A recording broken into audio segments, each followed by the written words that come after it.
സിമ്പിളായിട്ടുള്ളൊരു fish fry ചെയ്തെടുക്കാം. ഞാനിവിടെ സീ ബാസ് മീനാണ് എടുത്തിരിക്കുന്നത്.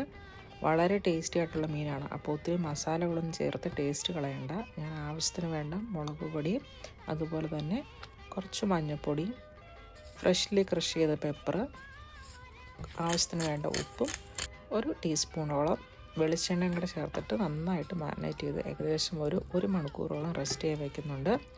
ഇഞ്ചി, വെളുത്തുള്ളി, പച്ചമുളക് ഒന്നും ചതച്ച് പേസ്റ്റാക്കി ചേർക്കേണ്ട കാര്യമില്ല. മീനിൻ്റെ ടേസ്റ്റ് പോകത്തുള്ളൂ.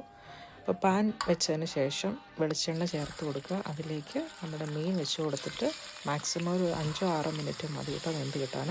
ഒരു സൈഡ് നന്നായിട്ട് മുരിഞ്ഞ് കഴിയുമ്പോഴത്തേനും അടുത്ത സൈഡ് മറിച്ചിട്ട് നമുക്ക് വേവിച്ചെടുക്കാം.